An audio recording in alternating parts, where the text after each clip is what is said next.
Hey, how you doing? It's Sunday today. And what am I doing on Sunday? Well, just fixing computers. Trying to get my graphics card miner here on the middle shelf running Linux. But this motherboard has been, as I mentioned in my last video, a little bit uncooperative, and so has that one. So where I'm at the moment is I've got the hard drive from this computer is sitting there, and it's got an install on it that boots with 3 graphics cards connected to it. But I'd like to get 6 of them going. So I spent a bunch of time trying to test various combinations of PCI Express slots with 4 graphics cards connected to it, and none of them would work.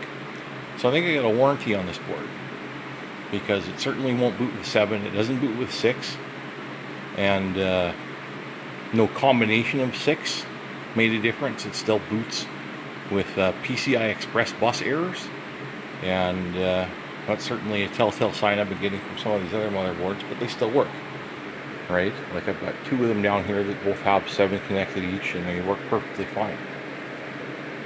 They might only have a certain amount of errors, but still they work perfectly fine. Whereas this one, if I boot it from the hard drive that I just had running on this one, that has a Linux install, that has 2 graphics cards, and it boots. So brand new install, copied from this one with some minor changes, more stable Linux kernel. So the idea being is also I can build myself a test environment where I've got 2 different progressions of my Linux installation on 2 different drives that I can test with them to see if the stable kernel will work on this one, which it doesn't appear to be. So I've done a bunch of testing of this one so far, and from what I've been able to determine, I probably got a bad motherboard. But I've got one more thing I can try. This motherboard up here might be a different batch than these 2, which, it's good that I have a bunch of these motherboards that are all the same for testing stuff like this. Makes it a lot more easy when you're able to eliminate differences in hardware. And also I ordered these from a bunch of different locations when I ordered. So there was a say 60-40% chance that I might have 1 bad one out of 4 instead of 5 bad ones. So that's a chance I took. And I've got a couple of them that work, but they're not going to be capable of doing 7 on 1. So I've got to juggle some more hardware around. I'm going to take this motherboard and shut this computer down shortly, and I'm going to put the motherboard here and do a boot test with 6 graphics cards connected to that motherboard with that Linux installation. And I'll have to reconfigure the bootloader on this one, this hard drive, so that it runs with this motherboard. But at the moment, the only thing I haven't done is shown you what happens when I boot this thing at the moment. When I push the conveniently located power button, make sure that I've got all of the graphics cards are turned on, because there's 4 graphics cards that are on 1 power supply, and then there's, well, maybe it's 3 on each, 3 graphics cards on each power supply at the moment, and 1 plus 3 plus the motherboard, which isn't really a lot. So these aren't 95 watt processors either. But yeah, so we'll boot this up. Graphics cards are on, don't have to turn power supplies are on. I've got my convenient lights here to tell me and warn me about the motherboard being powered on. Of course the Ethernet cable is kind of a dead giveaway too.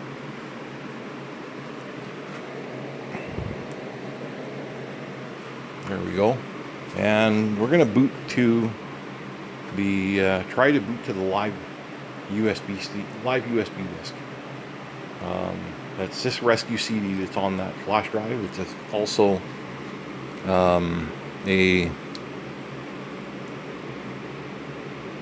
USB 3 flash drive, so no bottlenecks there. So we're going to boot the live CD, and we're going to boot it. Oh, and look at this. This is what I'm dealing with at the moment. I'm trying to solve this. It's PCI Express bus errors that are being detected and corrected consistently over and over and over and over and over again. And no combination of hard drive, or pardon me, of graphics card cable connections above 3 will allow this computer to boot. So Asus, I'm going to be calling you guys soon. And yeah, I've got lots of Asus stuff, and I've only ever had one really bad one like this. So we'll see how that goes. Definitely a warranty item. Might be able to get one express exchanged, hopefully. I'm sure I could do that, so that I don't have to wait for an extra week, because there's clearly something wrong with this. And when you've got a motherboard that has probably a bad PCI Express subsystem somewhere on it, must have, because clearly these motherboards are capable of this. And this motherboard BIOS is completely up to date. All of them are running all of the latest fixes for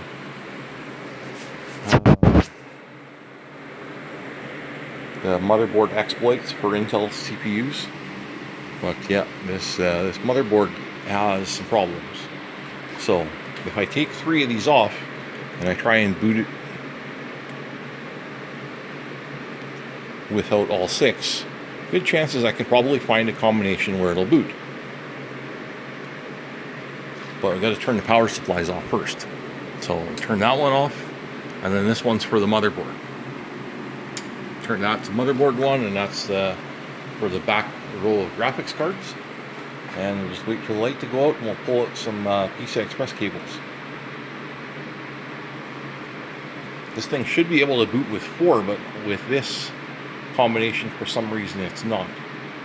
So I'm thinking that I had it running, and it was running this Linux install that was on its hard drive, booted with 3 graphics cards, all night long. It ran overnight.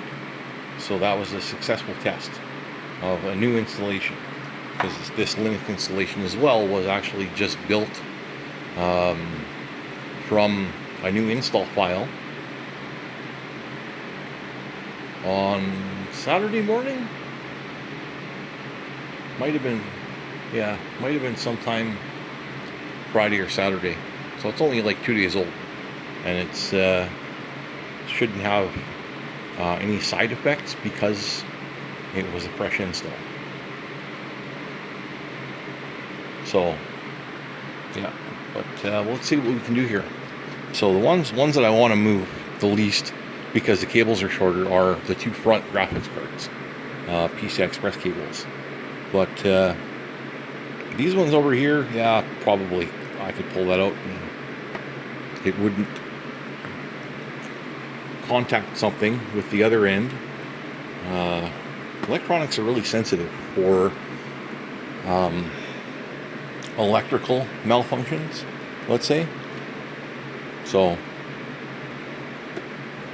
I had no ground wire hooked up to all of the plugs that are powering all of this hardware. You can see they've got 1, 2, 3, 4, 5, 6, or 1, 2, 3, 4, 5. There's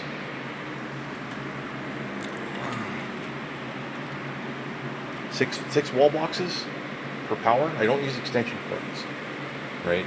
Or power bars. Power bars are bad. They generate a lot of heat, and they actually increase your amperage load because you're pulling through a longer cable.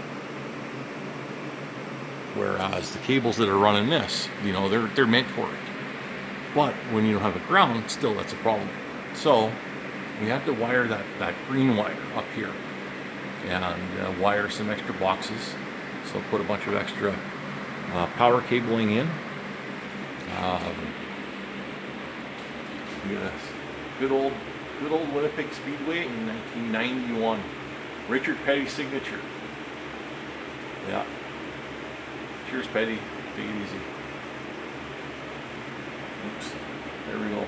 There it is. Richard Petty signature.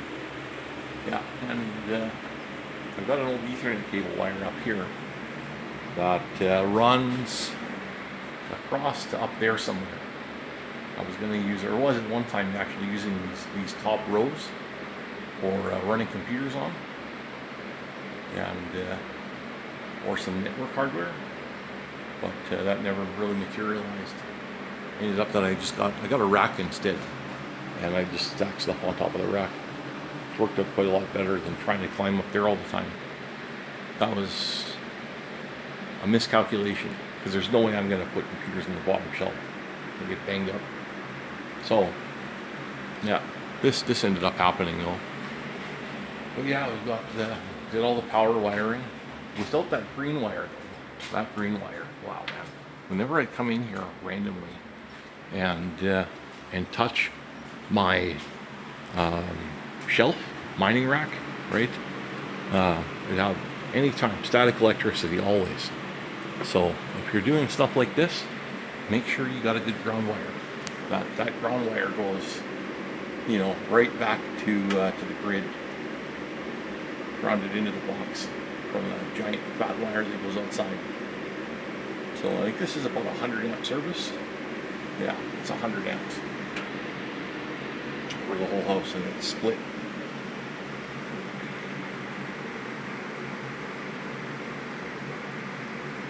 I think you could probably put a 240 something. That's something else I really like to question if it's possible is to run 240 volt, because that would actually be better for these computers to run 240 volt.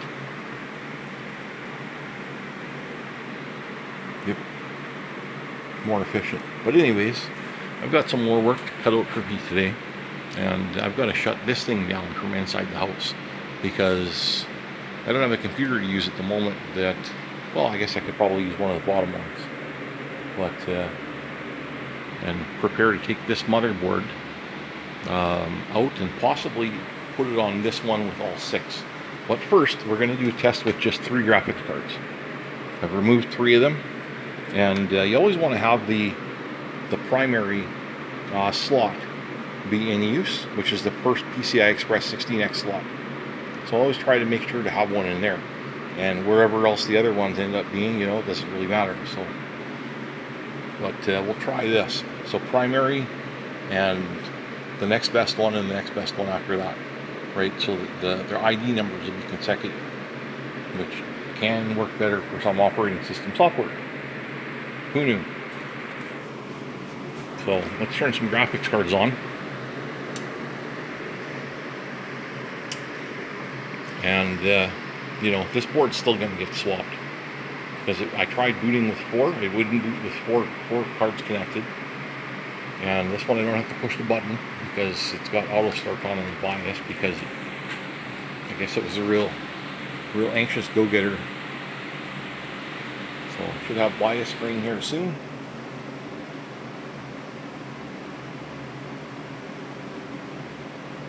And because I don't want to wait 85 seconds, I'm just gonna boot. I'll just push enter. We're gonna boot it up, boot them on up. Oh, now it's doing it with 3. So there is a certain combination that seems to work with this, and I have to find that combination again. So this will work with 3.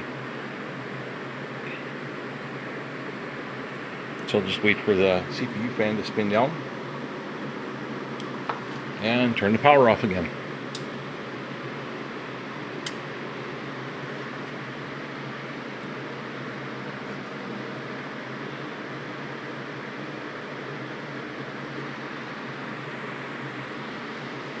I'll wait for the LED lights to go out.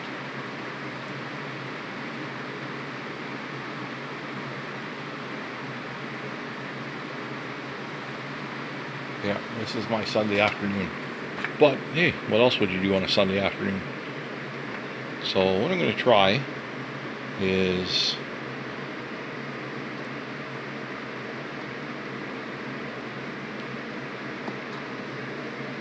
of course another thing I could try too is different combinations of these cables.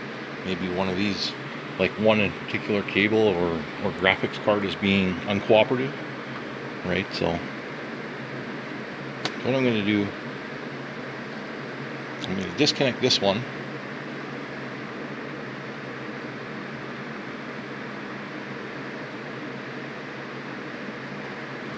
And I'm going to take one of the other ones and put it in middle slot. Right, so actually, not what I want. I always want to make sure I have this one populated. And then we'll do, instead of consecutive, right, you take this one here and we'll put it into the 1X PCI Express slot that's beside the 16X PCI Express slot. And instead of using this 1X slot, we'll use a 16 for this one. And see if this produces a different result with booting the Linux installation that does work from this computer that was running, I don't know, not an hour or so ago. Yep. So, oops, hold on. I did that wrong. I gotta turn the motherboard on first, so that when the graphics cards turn on, or no, turn the graphics cards on first. Graphics cards in the motherboard. Yeah. So we'll do that again. So they're all off. There we go.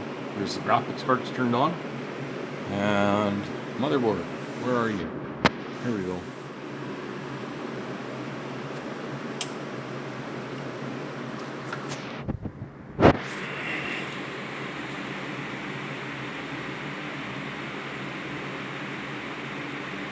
So will it boot with 3?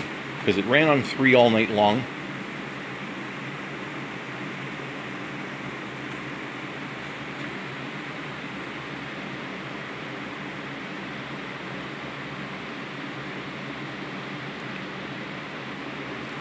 And this isn't, if it won't boot off of the live disk, then it's certainly not going to boot. Even my install should work, but certainly the live disk should boot, but it's not. So the experience with this one is that until I get a replacement, I might end up just running Windows on it again. Yeah. So might just go get a Windows boot disk, install disk, and yeah, you win some, you lose some, right? So if I just leave this alone for probably a week, I could fix it all without messing around with a lot of moving parts and moving hardware. Of course, with stuff like this, occasionally you got to hammer through it, right? So, do I take a running system offline to use as test parts? No, not when it's going to make money. So I'll probably buy another motherboard. Like, what choice do I have? Because I'd like to be able to use these up to their full capacity. And this isn't full capacity.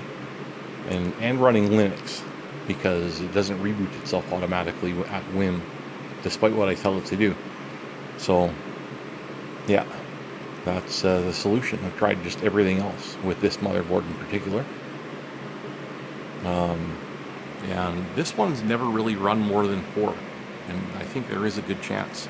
Because I've only ever had... No, I had 5 AMD graphics cards, but one of the graphics cards died. So I've confirmed that because it didn't work in a different system. And these are 3 480s and a 580. The 580 is kind of noticeably larger. You can see the 580 is in the middle. So those other ones, a couple of them are dual bias, which is really handy. But no, they're not overclocked at all. Stability is more important than trying to push your luck when you want to rely on this stuff. So I think I'll just take the hard drive off of this and put it back on its mothership, or I could try booting off of I'll try booting off the hard drive before I do move it back. The thing is the bootloader is not configured on this for this motherboard, so I ended up having to try booting from System Rescue CD to try and fix the bootloader, so it recognized that hard drive. the drive shows up on the BIOS, but it won't boot from it because it's not configured for motherboard. Welcome to secure boot stuff, I guess. There's so many ways around that, it's hilarious though. So it's probably going to try and boot, and it's going to say nothing found, or it'll go right into the BIOS menu, which it does. So there we go. Hard drive detected, but you know, it's not going to boot from it because the bootloader is not configured for this hard drive. So we'll shut this off and put it back on this one. Oops. I pushed the button twice. I pushed the power button twice. And just hold it down until it turns off. There we go.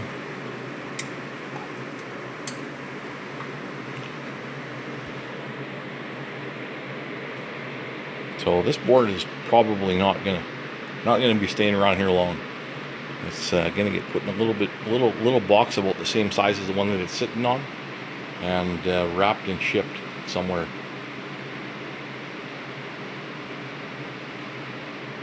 That's another reason too why I did this when I set it up. So if the board goes bad, it's in the box it came with, and all the parts are in there for the board. So it needs to be, if this ever gets scaled up to something larger, it's entirely possible, as long as the motherboards work.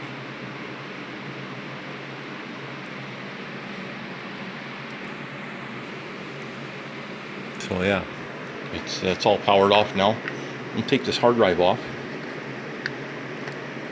Disconnect it from here. And reconnect hard drive up here somewhere. I think we got a hard drive cable here.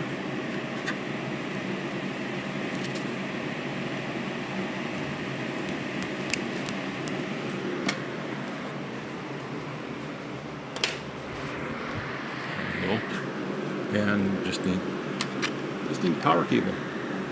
So yeah.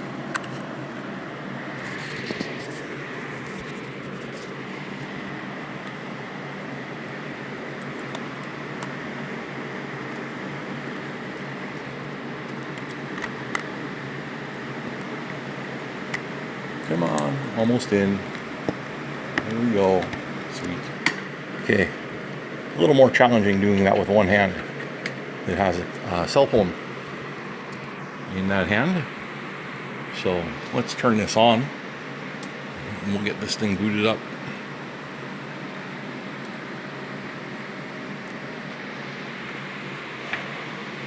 So this is also kind of a test bed for running graphics cards without some of the inherent problems that come with running these with more than 2 graphics cards, or more than 3.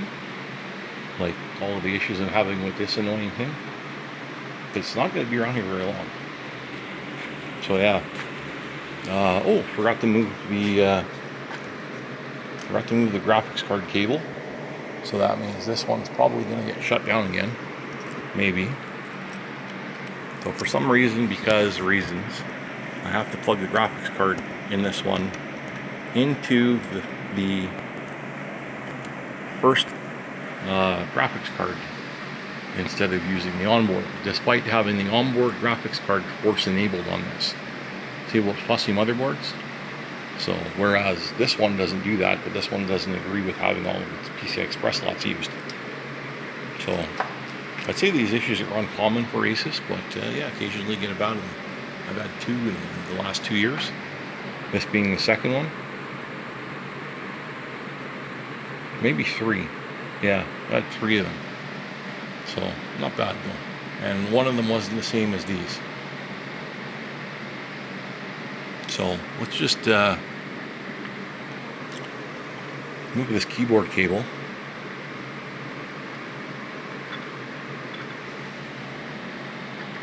Move that keyboard cable there. Don't need the mouse because not going to be using the graphical interface on these, at least not locally. So I won't have to worry about ever plugging in a monitor into one of these NVIDIA graphics cards. It's never going to happen. So that's why the onboard is always force enabled as well.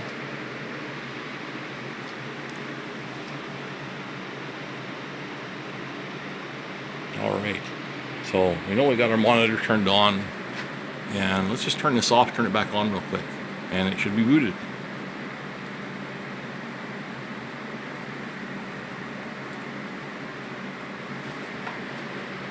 Yeah. So there we go, we're powered on again.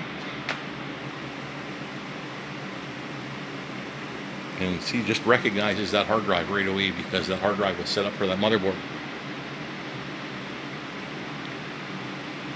There we go. So all booter rooms. Name this one Skip. I named my my computer host names after ships from EVE Online. Yeah. So I've only got one of them down at the moment, and unfortunately it's got lots of graphics cards. So what I might do too is just this motherboard will easily work with 2 graphics cards or something, and that's probably all that somebody will ever use this thing for, and maybe an M.2 SSD drive, but there's no reason why that shouldn't work.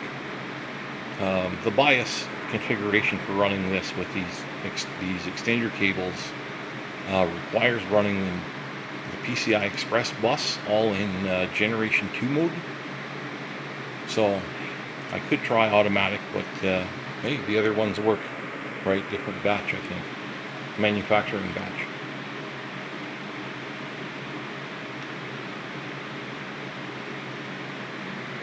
Yeah. So let's, I think we'll call that a test. Tested some stuff today. I got one more running. We got the new hard drive controllers running in the server. So I'm running 4 2TB drives in ZFS RAID Z2 mode. I managed to configure the Z-Pool scrub to run exactly 1 week, every week on Sunday morning at 6 a.m. using crontab. So it automatically does all the drive checking, and with ECC memory, I'll never lose data again. And even if hard drive fails, I'm protected from two hard drive failures with the setup I'm using. So it's got a 16 port drive controller in it, and I'm going to see what I can do about taking some drives out of the machine that I have in my room that runs Linux in my office room, and that's running an older hard drive controller that has PCI Express version 2, but it's hardware RAID, and you can't run ZFS with hardware RAID, right? So since that drive controller is older than the one that I just bought, that I put in the server that's now working, time to transfer some drives over. And fortunately, I've got lots of disk space to be able to do stuff like this. Lots of hard drive space. You need lots of hard drive space that's reliable somewhere in your network to be able to consistently maintain and build, you know, your infrastructure. So some sort of backup device is good with like 8 or 10 terabytes of space that's redundant. So yeah, important consideration there. And really building a RAID 5, for example, with an old hardware RAID controller, 10 terabytes of drives isn't a whole lot. You know, you're looking at like 8 2 terabyte hard drives, and those are pretty cheap nowadays. So like $500-600, you get yourself something reliable. Whereas, you know, you can really dump some money on redundant hard drive storage, like spending, I don't know, $5,000 on hard drives. So you want it, it's there. Yeah, so there, that's working. So I'm gonna go see about doing some warranty work today.